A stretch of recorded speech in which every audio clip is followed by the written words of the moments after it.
1, 2, 3, 4. Welcome back to The Right Hype.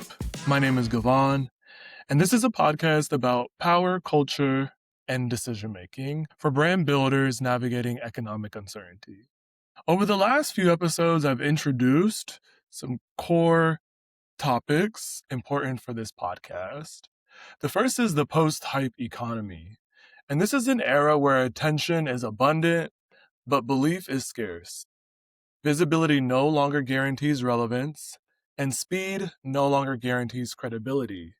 What matters now is judgment and how clearly and responsibly a brand shows up over time. The second topic I introduced was the trust gap. The trust gap is the growing distance between visibility and belief. Brands are seen more now than ever, but trusted less. When campaigns move faster than credibility, clarity breaks down and trust erodes. And the third concept I introduced is the post-hype consumer. The post-hype consumer shops from many brands but only trusts a few. And they reward brands that are legible, consistent, and meaningful enough to earn a place in their routines, not just their feeds. Each points to a similar underlying tension that is going to be the central focus of today's episode. In an oversaturated market, creativity doesn't stand out. It disappears. Most brands today aren't failing because they lack ideas. They're failing because the role of their brand isn't clear. The work looks great, but people don't know where it fits in their lives. Presence is no longer the problem, meaning is. Creativity is no longer a differentiator, clarity is. Not clarity as simplification, but clarity of role.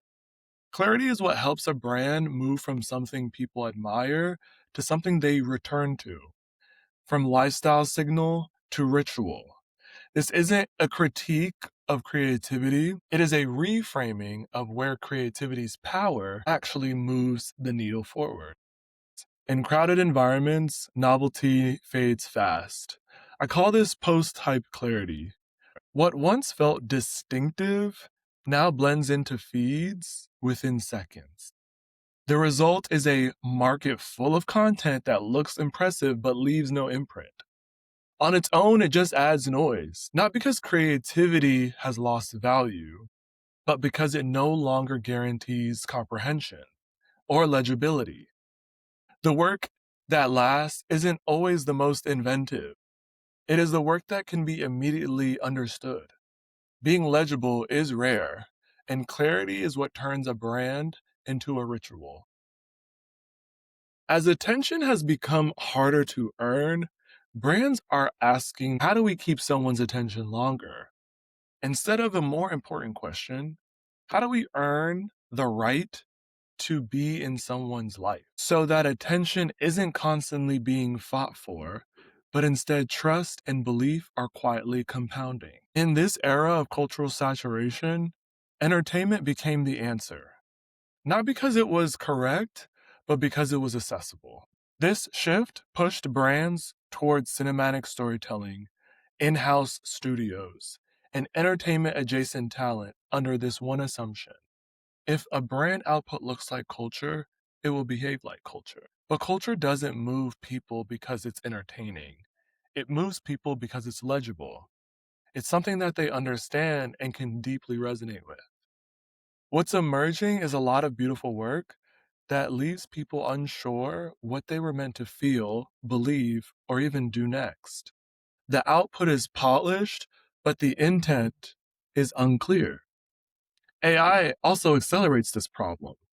When clarity is missing, scale doesn't sharpen ideas, it multiplies their weaknesses.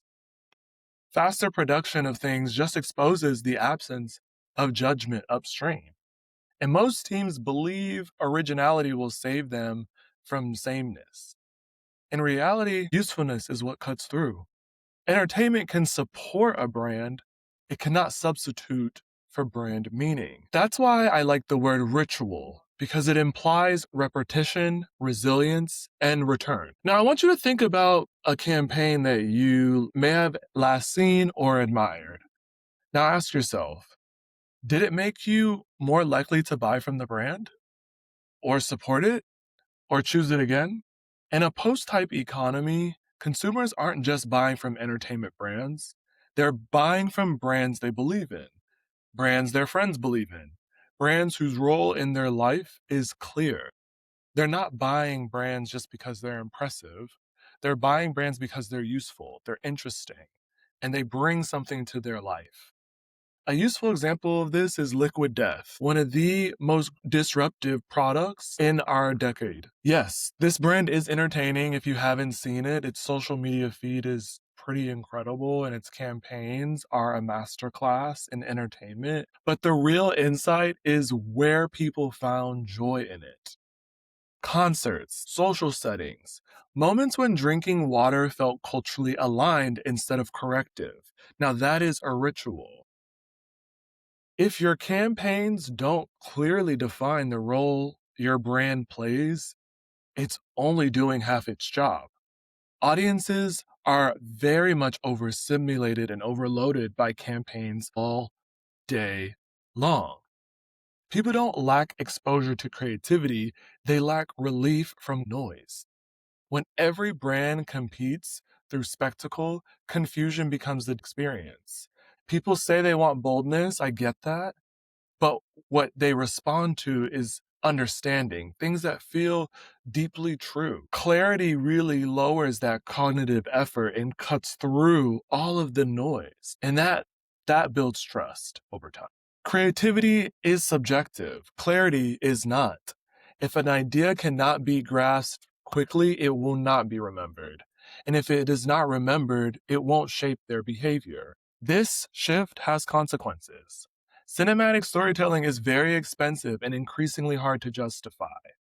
Brand content now encompasses not just ads, but entertainment itself. And as costs rise and consumers grow more discerning, filling feeds with beautiful work that doesn't land just isn't effective. It's wasteful. More creativity is therefore not the solution. The advantage now belongs to brands that bring clarity, conviction, meaning, and depth to a saturated environment. Brands that respect attention by making decisions easy to understand. For leaders, you need to reward understanding, not just spectacle. For creatives, you need to design for comprehension, not just for clicks. And brands, make it easy to get and easy to return to. Creativity is an abundant resource, but clarity and meaning are scarce. Doing things differently still matters, but when difference comes at the expense of understanding, it widens the gap between presence and belief. In a post-type economy, the brands that endure won't be the loudest. They won't even be the most entertaining. They will be the ones that make sense, quickly, calmly, and consistently. So ask yourself, is your work impressive or is it understood? Candid moment here. I'm very appreciative for all of those who have been on this journey. If you're new here, welcome. Please subscribe. Consider subscribing to our Substack. Also, feel free to leave comments. I would love to hear how today's episode made you feel. In the next couple of episodes, I'll be inviting some cultural thinkers to weigh in on the ideas that I introduced this month. We'll explore what happens when clarity breaks down completely, when visibility and belief drift apart, and trust erodes faster than a brand can react. Because in this environment, better creativity won't save you, better judgment will. I'll see you next time.